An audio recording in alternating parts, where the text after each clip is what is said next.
And checking in on the merger and acquisition space for Q1, we've got Elaine Green, Senior Deputy Editor at Mergermarket, on the line to run us through some of the activity that we saw for Q1. And Elaine, great to have you with us.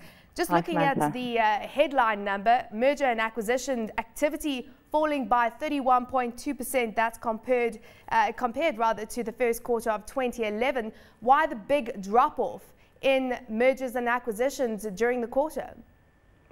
Well, I think this is a global picture that we're seeing, and it relates really to the pressure from recession, particularly in Europe, for example. Ironically, of course, Europe was the only region to show a quarterly increase, but that's partly to do with the Glencore, etc. deal.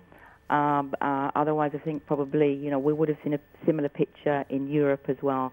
It's very much a global dip that we're seeing in M&A, but there are some bright spots, not least of all in Middle East and Africa, which we'll come to. Okay, so let's look at the bright spots in Africa right now, because private equity seems to be picking up quite significantly on the continent. But overall, what was the comparative type of activity that we saw from mergers and acquisitions in Africa versus the likes of Europe? Well, we have seen a dip, in Middle East and Africa this quarter compared to last quarter.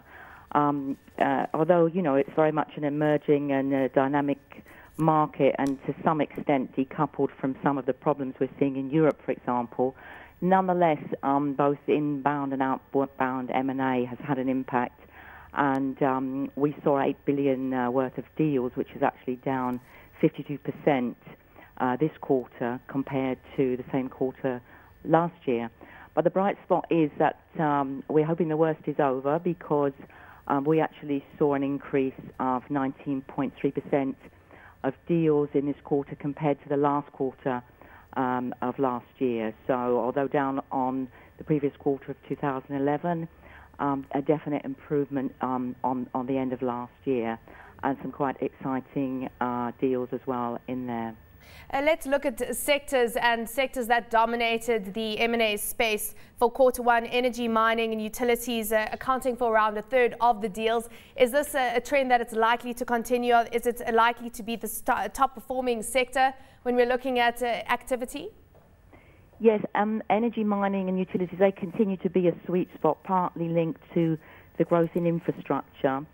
We're seeing, Samantha, for example, obviously, interest from companies like Glencore, who acquired Optimum Coal, and that was, a very interesting deal at a time when there's a lot of interest in the region in South Africa's coal.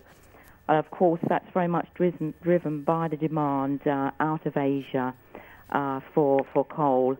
Some of that has to do with the lack of dependence now from Japan on nuclear energy, but also generally the growth of economies, particularly in China, having a big appetite for energy. And of course, India prefers to ship out coal from South Africa, and that in turn is putting a lot of heat on the shipping sector in South Africa and the ports. We're expecting to see some expansion in the ports area. Mergermarket is hearing that there could be some M&A related activity around the ports sector. Iron ore is a very hot sector at the moment because of its close correlation with industrial growth. So, that also links, with China as well, but also with industrial growth that we're seeing as Africa becomes, more developed, and the demand for goods from the growing middle class of Africa for consumer goods, for banking services and so on.